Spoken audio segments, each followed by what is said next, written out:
Neste momento, Deus, através desta emissora, leva até você mais um programa de fé, com hinos, orações e uma palavra poderosa a seu favor. Fé para vencer o mundo. Somente crer, somente crer, tudo é possível. Somente crer, somente crer, somente crer, tudo é possível. Somente crer. Mas os que esperam no Senhor renovarão as suas forças, subirão com asas como águias, correrão e não se cansarão, caminharão e não se fadigarão. A minha fé segura está na graça e amor que Deus me dá, na morte atroz que lá na cruz acende abriu que ao céu conduz. A minha fé e o meu amor firmados já na rocha estão, firmados sim em Cristo estão.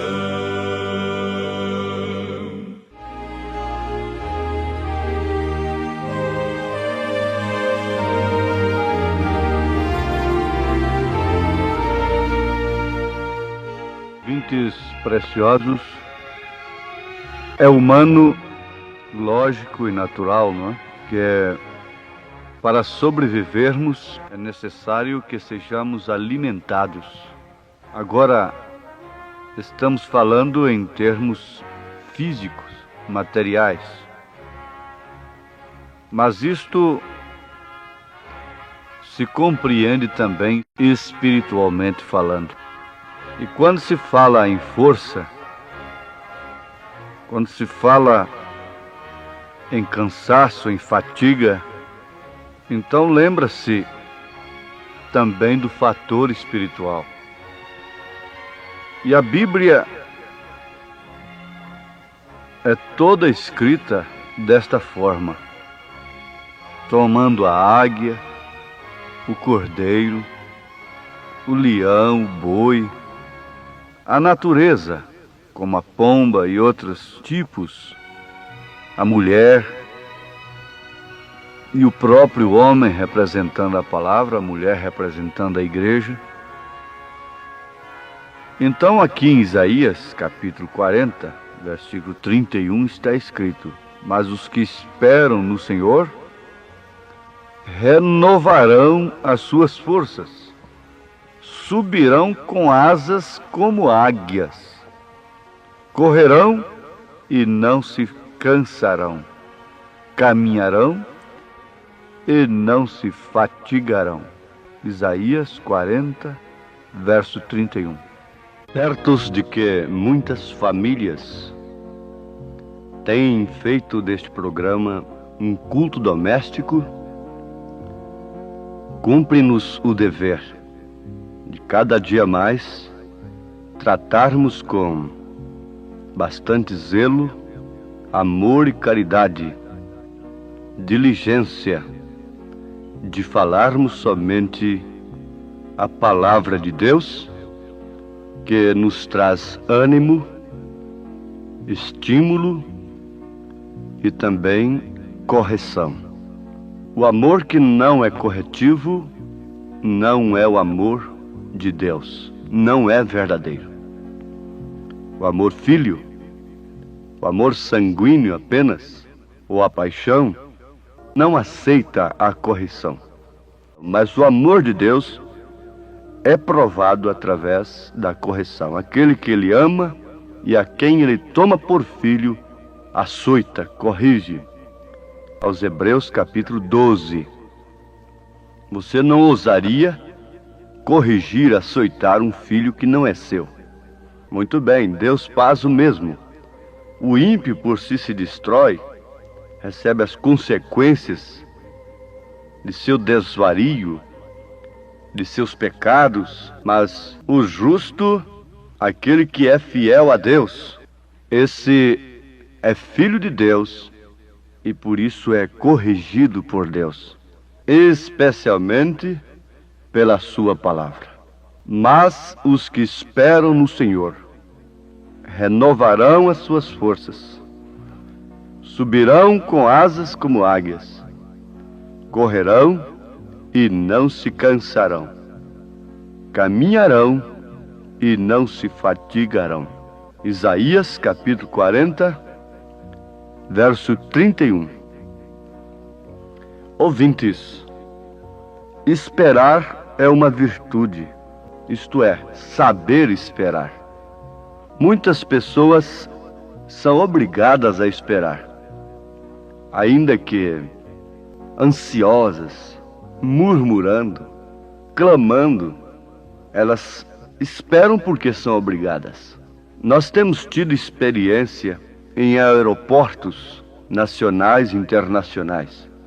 A expectativa de retornar para o lar, para o país da gente, faz com que o tempo fica longo, as horas ficam demoradas, o relógio não passa fácil.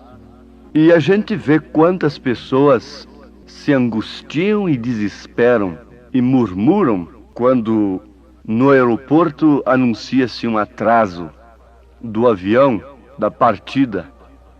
Então começam a murmurar, mas mesmo murmurando, têm que esperar. Então eles esperam forçadamente, esperam por força, por circunstância. Mas agora aqui nós queremos analisar por um prisma diferente. Mas os que esperam no Senhor renovarão as suas forças, subirão com asas como águias, correrão e não se cansarão, caminharão e não se fatigarão.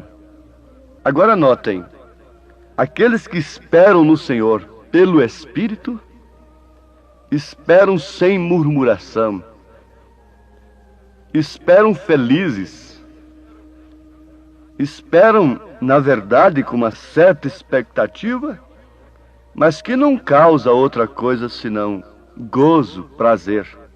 Aqueles que gostam de esperar no mato, esperar bicho na caçada, não é? Tem essa experiência. É pelo gozo de estar ali na mata. Não é somente o desfecho final da chegada do bicho, que naturalmente causa expectativa na gente, muito grande.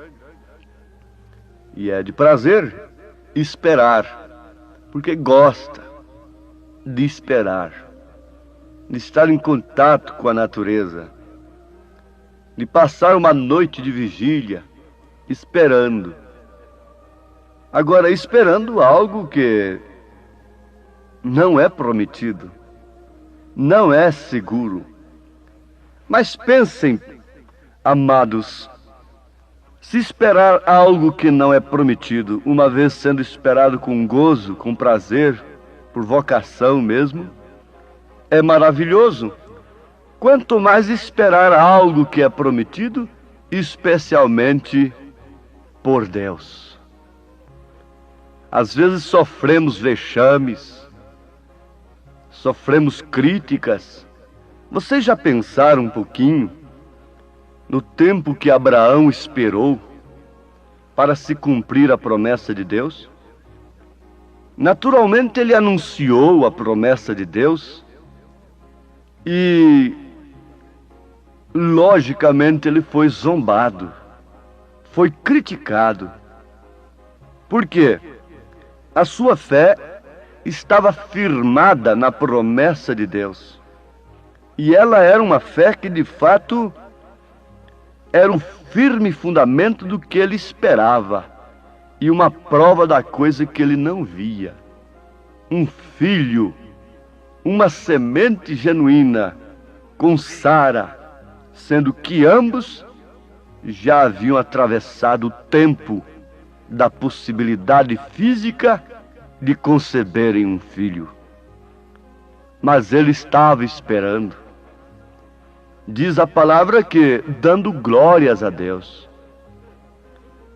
Você poderia tomar nesta hora uma mensagem para si com Abraão? 25 anos dando glórias a Deus, quando parecia que nada poderia acontecer do que ele cria. Mas ele estava esperando, não murmurando, não lamentando, não se queixando e nem clamando para Deus: ó Deus, cumpra logo essa promessa, cobrando de Deus. Não. Quando a gente crê numa pessoa a quem a gente empresta determinada coisa, a gente não cobra, porque tem confiança. Sabe que está guardado aquilo. E Abraão não estava cobrando a promessa de Deus, apesar da sua confiança, da sua fé, ser um intimato, ser uma intimação, para Deus cumprir a sua promessa. Você sabe que a sua fé intima Deus cumprir a sua promessa? É verdade que se nós formos infiéis, Ele permanece fiel. Ele não pode negar-se a si mesmo. Mas Ele não tem compromisso algum com qualquer pessoa que fuja da sua palavra, que arranje uma fé lateral. Ele não tem compromisso. Ele não está obrigado a cumprir a sua palavra. Para uma pessoa que tem uma fé fora da fé, genuinamente proposta pelo Espírito Santo, trazida pelo Espírito Santo ao coração do crente, que é a fé de Jesus Cristo. Então, vamos concluir. Abraão não vivia cobrando de Deus, apesar de sua fé ser uma cobrança, ser uma intimação. E Deus vela sobre a sua palavra para cumprir. Ele houvera dado a sua palavra a Abraão. Este é um fator muito importante.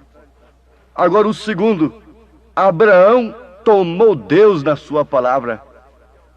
E potencialmente ele já havia recebido o filho por fé. Por isso ele não estava clamando, por isso ele não estava conjecturando, por isso ele não estava arranjando uma interpretação. Qualquer evidência ele não diria: isto é aquilo, ou isto é isto. Não. Ele prosseguia adiante, diz a palavra, esperando no Senhor. De que maneira Davi esperou no Senhor? Ele diz: esperei com paciência no Senhor. Na estatura do varão perfeito, que é composta de fé, virtude, conhecimento, temperança, paciência, piedade, amor fraternal. Esse degrau da paciência quer dizer justamente paciência com Deus. Sim, paciência com Deus. Esperei com paciência no Senhor, e Ele se inclinou para mim. Em outras palavras, ele estava dizendo: na verdade eu venci, na verdade eu tive muita força, mas um dia eu pequei. E o meu pecado estava sempre diante de mim, me condenando, me afligindo, mas eu clamei ao Senhor, Sonda-me, ó Deus, vê se há em mim algum caminho mau. E logo ele me respondeu. Quando clamei, não retires de mim o teu Espírito Santo. Retorna a alegria da minha salvação. Muitos há que não têm perdido a salvação ainda, porque o eleito não perde a salvação. Mas eles têm perdido o gozo da salvação, porque têm crido em ismos, têm se metido em mensagens complicadas, que os seus próprios pregadores não dão conta de vivê-las. Eles próprios não dão conta de vivê-las.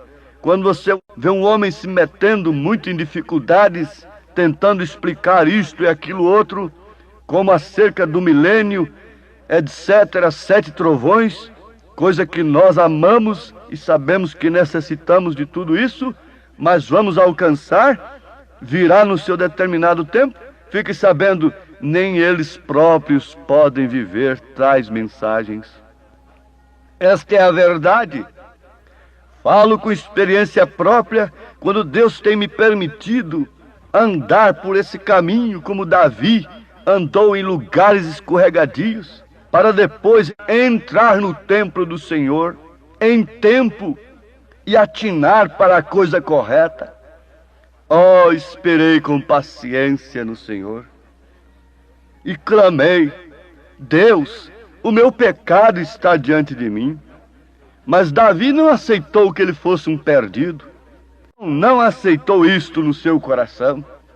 Ele disse: torna-me a alegria da salvação. E nós encontramo-lo feliz, regozijando, saltando sob músicas de saltérios, a alegria da sua salvação, e recomendando a toda a terra, a tudo que tem fôlego, louvar ao Senhor. Com isso ele está dizendo: espera no Senhor, que a tua própria iniquidade passará. Espera no Senhor, que o teu próprio pecado passará. Confia nele, mediante arrependimento puro. Reconheça antes de tudo que o pecado está diante de si, causando essas consequências funestas, terríveis, como seja a consequência de perder o gozo da salvação. Oh, onde está a alegria do crente? Está justamente na sua salvação. E a única coisa que lhe causa alegria, ela perde. Não tem gozo nas diversões mundanas. Não tem prazer lá no mundo. Não tem jeito, ainda que tente, não há recurso. Não se satisfaz com as bolotas dos porcos. Na verdade, onde está a lama, juntar-se aos porcos. Mas o alimento de porcos não é alimento para a águia. Então fica aquela insatisfação. O mundo não me serve, mas onde está a minha alegria? A sua alegria está com o Senhor. Peça agora: retorna a minha alegria, o meu gozo de esperar em Deus, para que eu possa falar, para que eu possa exclamar também: esperei com paciência no Senhor, e Ele se inclinou para mim, retornou a alegria do meu perdão, retornou a alegria da minha salvação, mandou de volta para o meu coração, me fez sentir novamente, e agora eu me sinto como que com asas de águias. Agora posso correr sem cansar, posso caminhar sem fatigar, posso prosseguir a jornada, mas antes de ter essa certeza, melhor é esperar. O profeta disse: havendo dúvida, não dê um passo sequer. Antes de ter certeza, não tente um ministério manufaturado.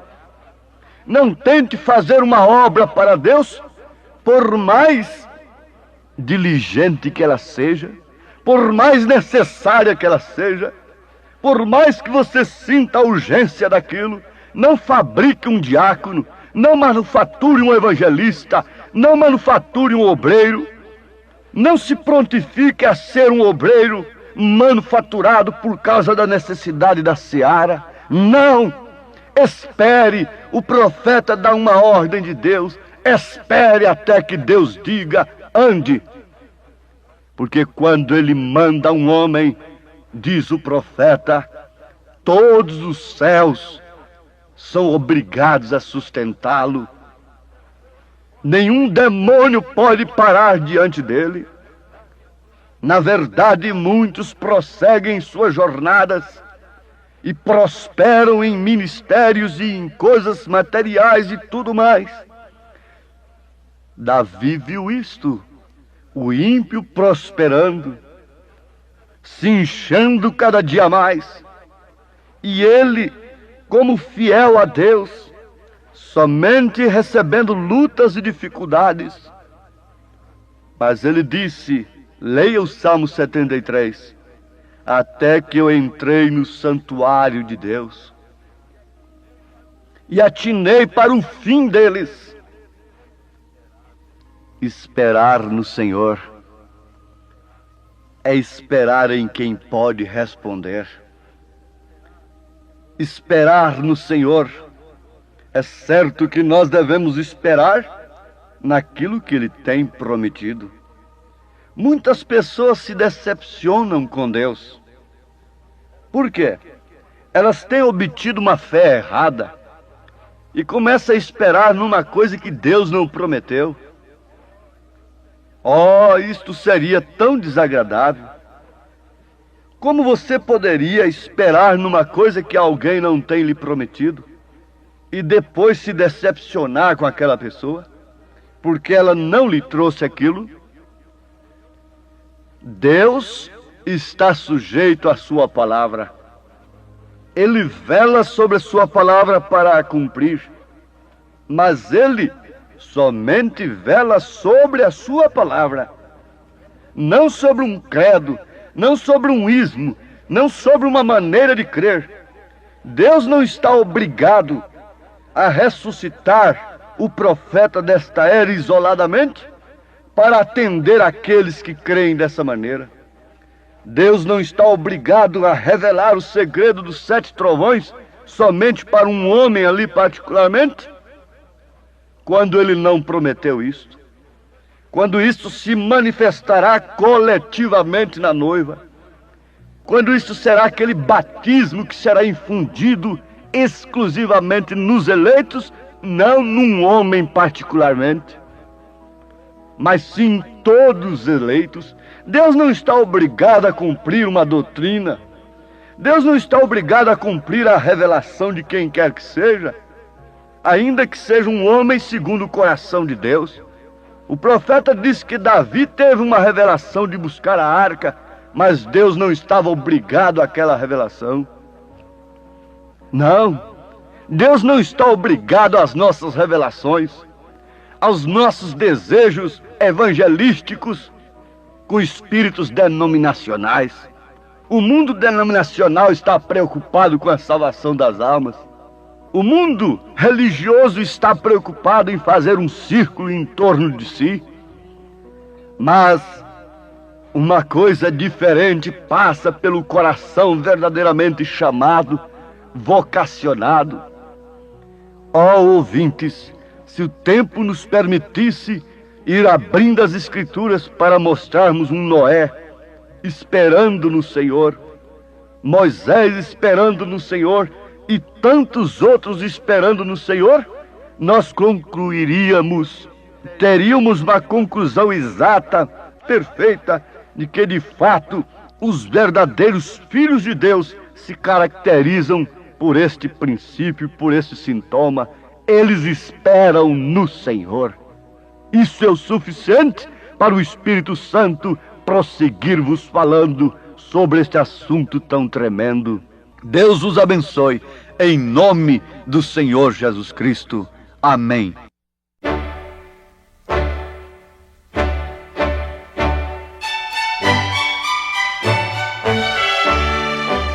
Os que esperam no Senhor renovarão suas forças, subirão com asas de águias, correrão e não cansarão, caminharão sem fatigar. Ó Senhor, dá que eu saiba esperar. dá que eu saiba esperar. De joelho eu imploro, até que tu mesmo direto respondas, dá que eu possa realizar o que outros fazem e esperam orando por ti, ó Senhor.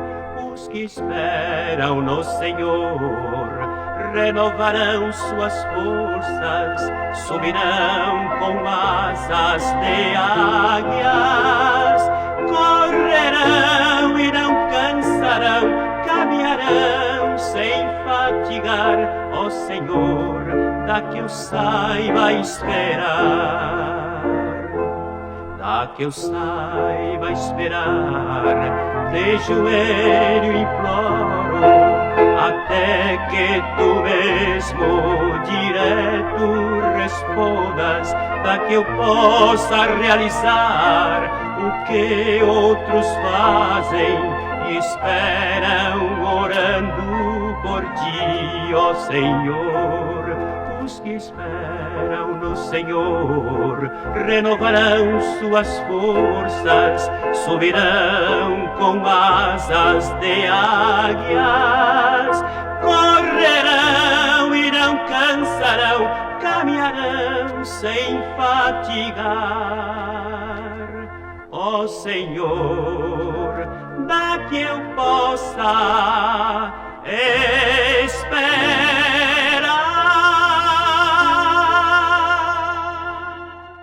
Ricas e preciosas bênçãos, meu Senhor, qual chuva dás.